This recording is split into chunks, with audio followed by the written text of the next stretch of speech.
Hi folks, Sty here. I'm out camping. I did 2 other videos today. I did one where I took a walk down to Lake Superior, and then I came and I found this campsite, and then I did another one on a giveaway, Sty's first giveaway. See how it goes. And now I am just kicking back and relaxing and enjoying the evening. It's finally starting to cool off. Got some ashes from my fire coming after me. It got up to about 80 today. Nice thing is it wasn't humid. Now it's probably down around 72. They say it's supposed to get down to like 56 tonight. So it'll be a nice cool evening. And I was goofing off down there at the lake and taking my sweet old time, and then I got up here, found this spot, and decided to set up camp here because I really doubt that anybody will come in to this spot at all, into this area.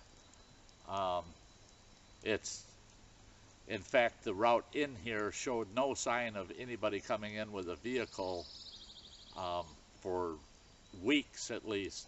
All the grass is growing up, none of it's been knocked down. There's no sign of any foot traffic either, so I don't think I'll have people coming in, which is nice. It'd be nice and quiet and peaceful. I'm about 1.5 miles in from a major, well, not major, it's a main highway, state highway, but I am in national forest land, so I'm in here a ways.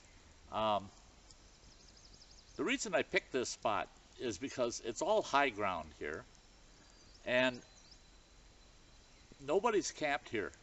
There was no sign of anybody that anybody had ever set up camp right here.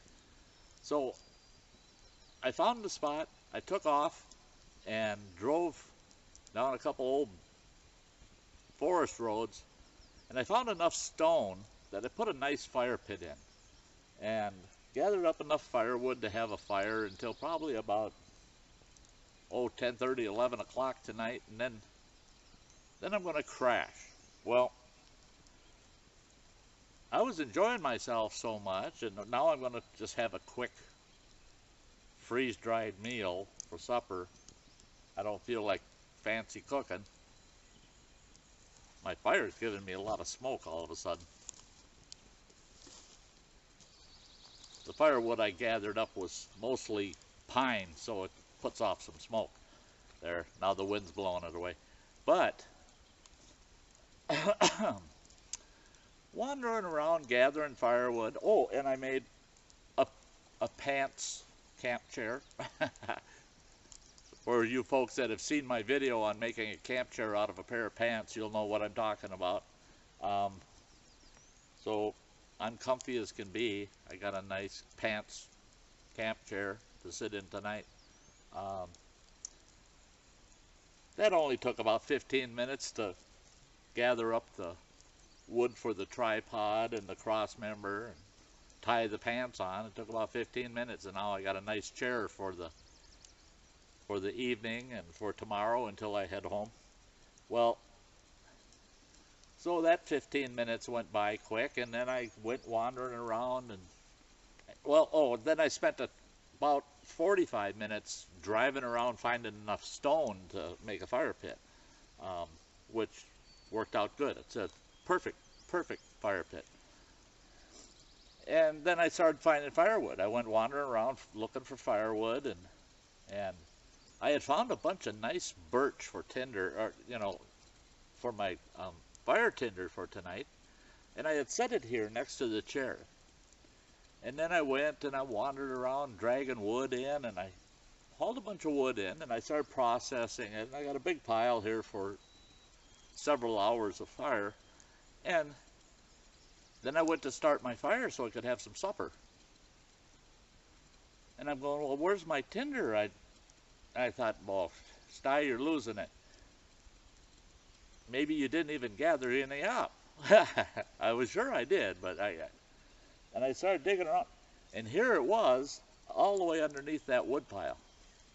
I had stacked my wood on top of my tinder, so that's just the way I am. So I went wandering off.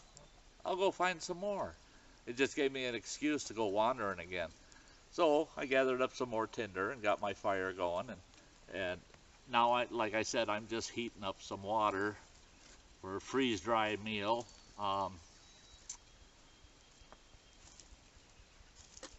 This video isn't for a specific purpose. What I'd like to do is just discuss a little bit how important it is, and I think especially to us more outdoors minded, the camping, bushcrafting, hiking, backpacking frame of mind that so many of us on these channels have. I want to stress the importance of people appreciating the like-mindedness of so many others.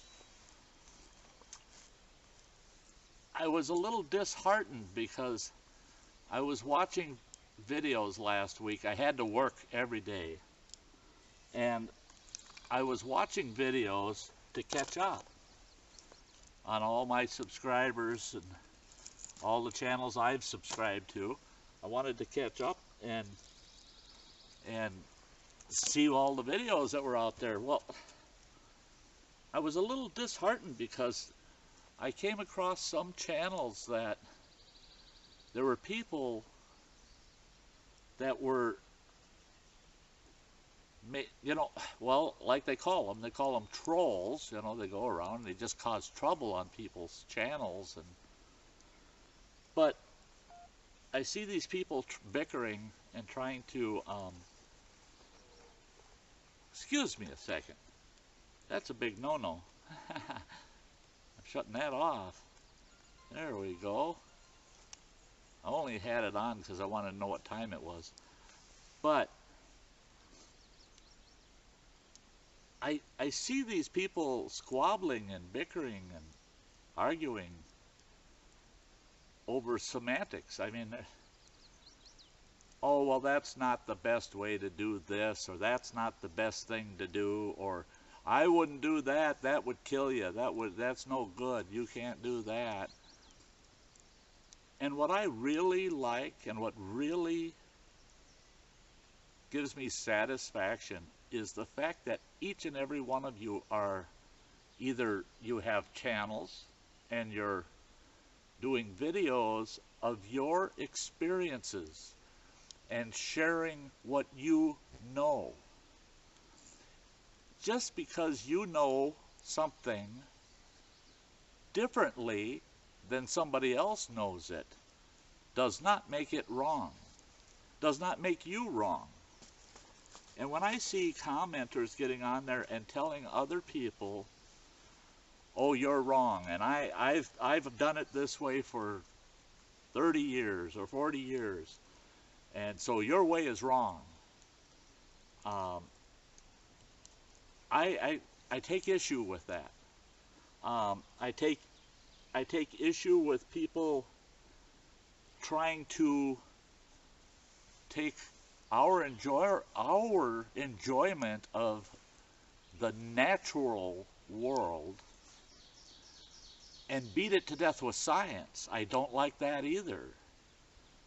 I'll tell you what, there's no science in the world that you can show me that will change my experiences first-hand experiences, my second-hand experiences through others.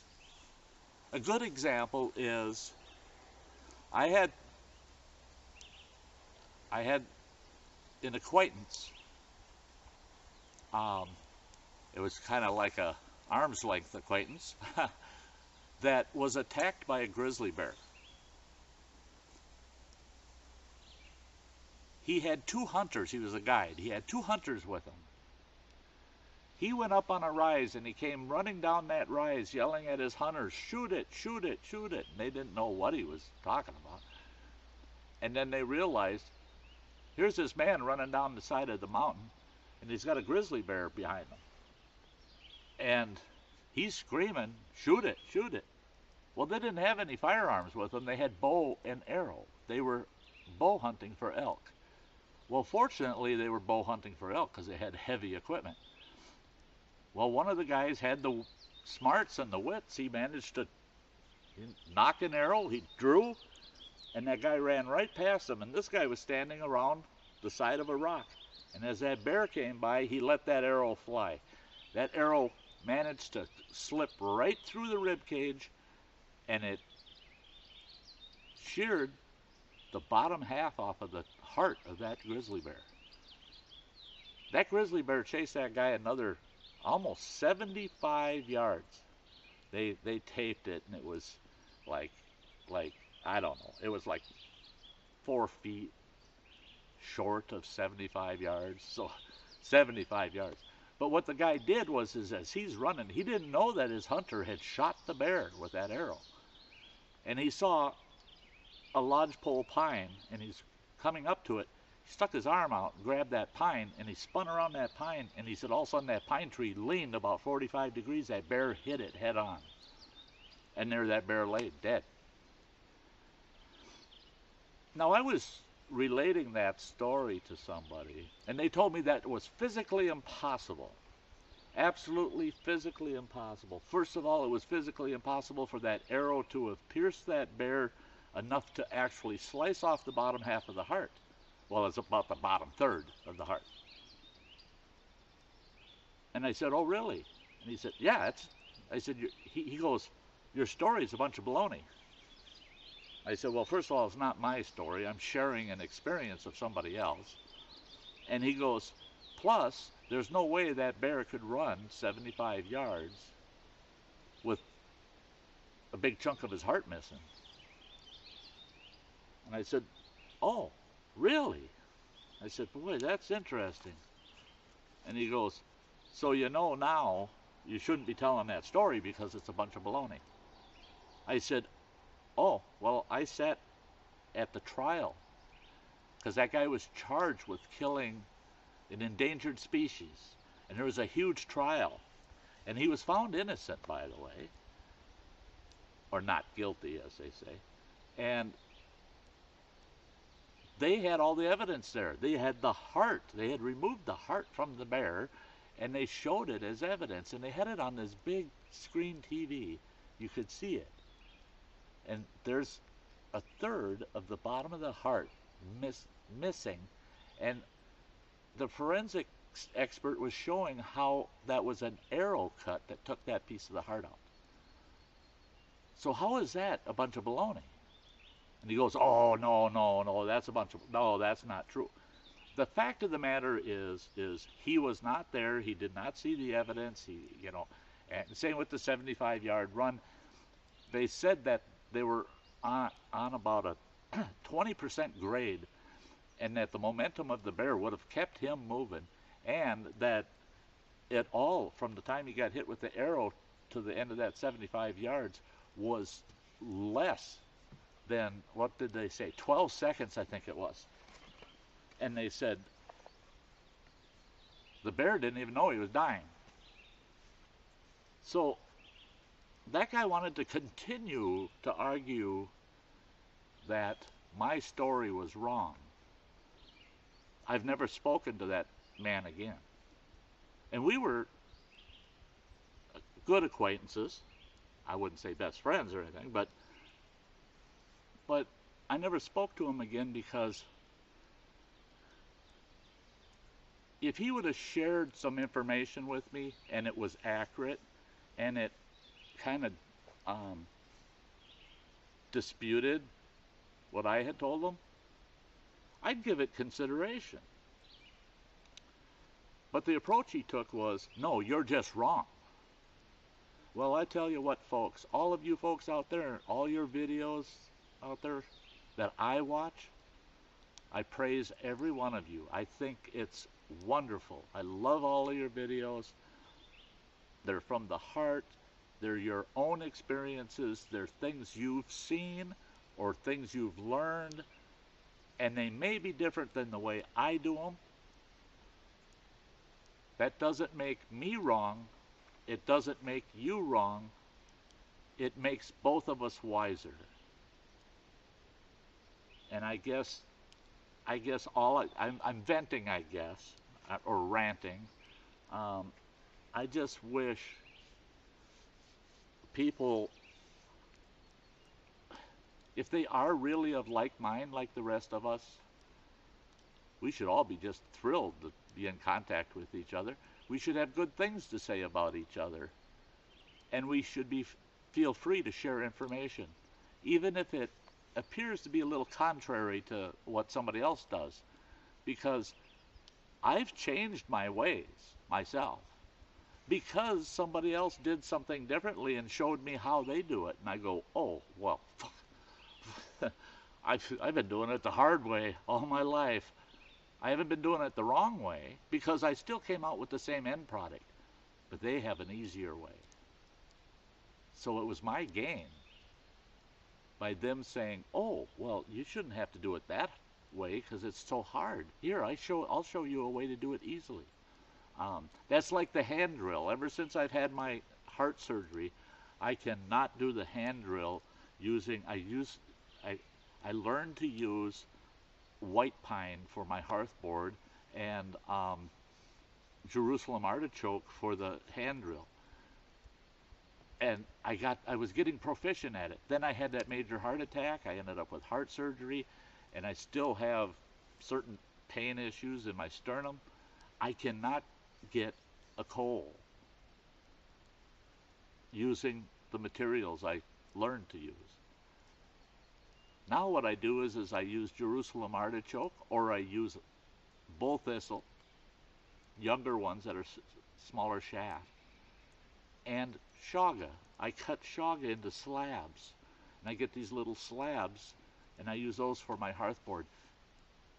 And I got that off of 2 different videos that a couple of folks did, and I combined their methods with my needs, and now I can do a hand drill fire using chaga and a couple different types of hand drills. Now I can start a fire that way again. It's not that I'm doing something wrong the old way. It's just that I physically cannot do it the old way anymore. So change up the materials. And I'm practicing constantly with different materials. I want a variety of material I can use. But I learned that from someone else.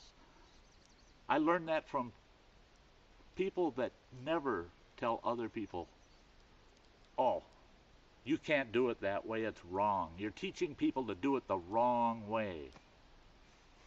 Well, sometimes people do teach you to do things the hard way. But I don't see it as wrong. As long as the end product is there, to me it's never wrong. It might be mistaken, but not wrong. So I feel for every one of you if you're getting bad comments. I don't see many bad comments except for my chaga video. My harvesting chaga video is over 20,000 views now. I can't believe that over 20,000 times people have watched that video.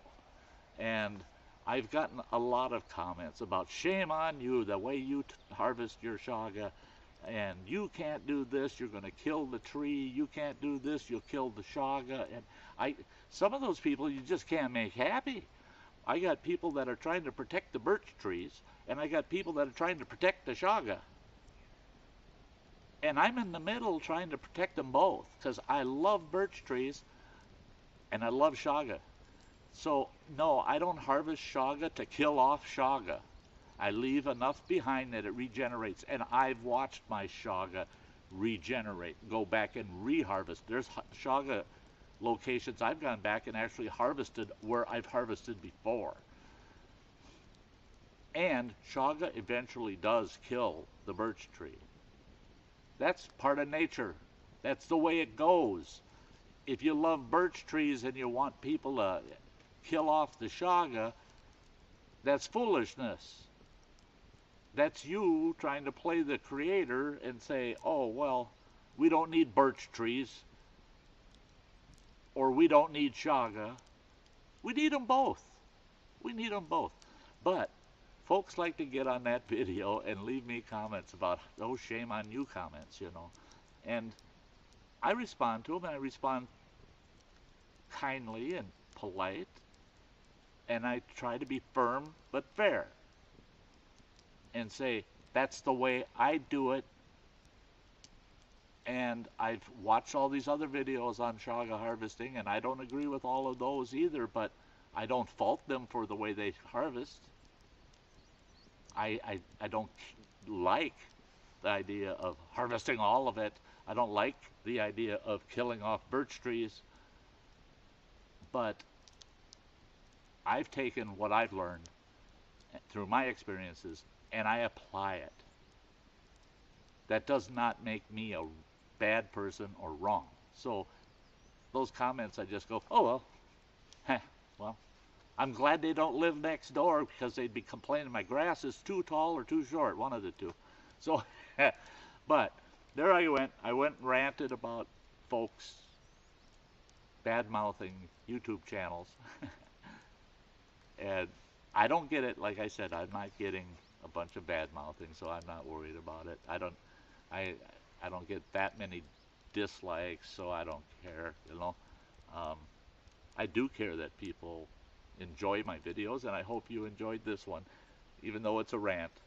But this is Sty out at the camp, and I'm going to enjoy tonight because I'm sleeping on the bare ground with nothing but the stars to cover up with. It's really not true. I've got my backpacking sleeping bag.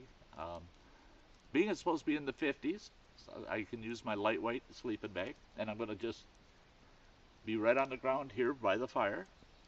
I'll probably let the fire go out though.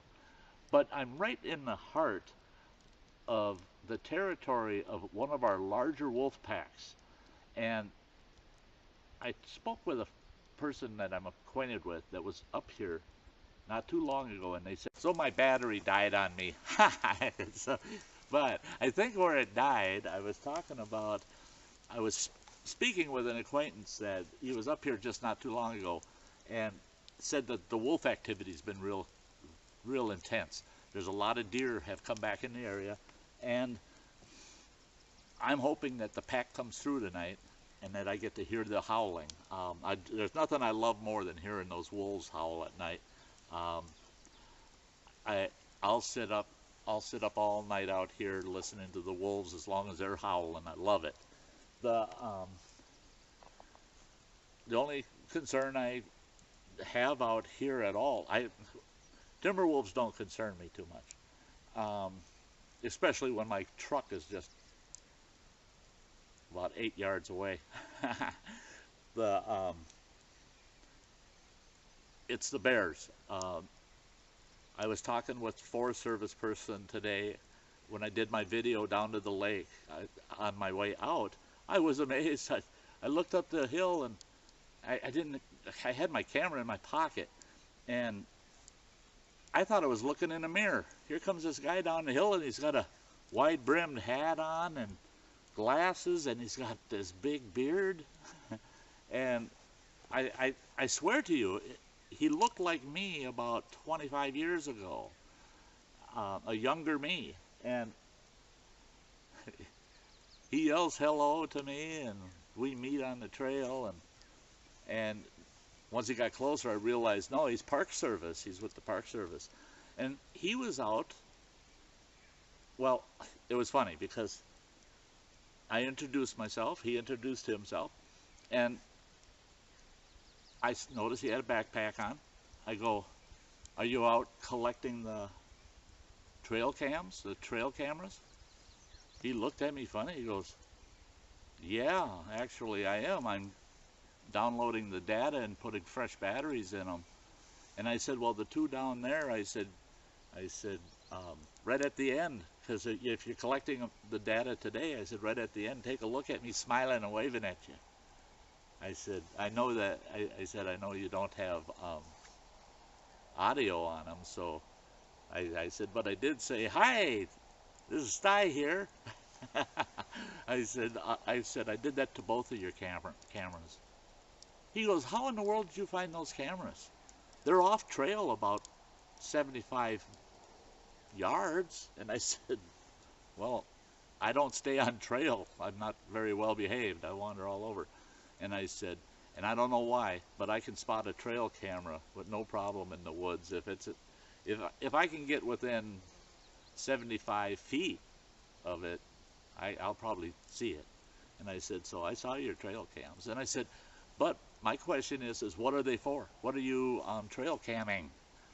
And he goes, it's part of the wolf study and the deer population study. And I said, well, that's cool. I said, so tell me, how are the wolves doing? He said, well, they were doing real well until last winter. And he said, it was a tough winter on them. And he said, but now we're excited. We want to see what's on the cameras, because he said they've been real active and the pack seems to be real healthy, and they do have pups, and the pups are healthy. And I said, well, that's nice. I said, as long as the pack don't get too big. And he said, well, that's what they're worried about, is that the pack, if it gets too large, it'll wipe out the deer that have come back into the area. And he said, so yeah, we're bumping up our wolf study. I said, well, that's nice. I said, I'm glad you're looking at it. I said, you know, so many of us, I said, myself included, feel sometimes that the government don't care. Let the wolves eat up everything. And, you know, if they're allowed to go unchecked because there's harvest of deer for food, for consumption by people, and, you know, for sports hunting, and then you put the impact of the wolves on it, yeah, if the wolf packs aren't managed, but the deer are, that's not manageable. But he said the same thing. He said the wolves have been real active lately, and he said if you're camping out tonight, he said don't be surprised if you're not hearing the wolves. And he says, of course, you'll get your chorus of coyotes, and he said, but the wolves are out real heavy. And he said, but, he said, let me warn you, he said, we've been seeing a lot of sow bears with cubs. And I said, that's what I've been hearing too. I said, a lot of sightings. I said, I spotted one sow with her cubs crossing the road. She had a pair of cubs with her. That's it. I said, so yeah, really, that's the only thing that concerns me out here is I got to watch that my foodstuffs are locked up good, and I stay alert just to make sure that no mama bears come strolling through with babies. Adult males I can deal with a little better than mamas with cubs. So there you go. That's the end of this video. Sty's going to kick back, eat some supper, relax a little more. Then I'm going to go take a nice evening walk. It's 7:30 in the evening. I've got about an hour and a half, 2 hours before sunset. So I can take a pretty good walk before the sun sets. So there we go. I think this is a long video. Sty just doesn't know when to shut up. So he will right now. Or my batteries will go dead again. So this is Sty saying thanks so much, folks, and I love your videos. And by the way, some of you folks out there, I know you're expecting me to get a shout out done for you. I can't get it done this weekend. I got 2 days off next week. It's a miracle. I'm going to be back out in the woods, and I'll do that shout out on that trip. Okay? So this is Sty saying, you all have a very nice day. Bye-bye.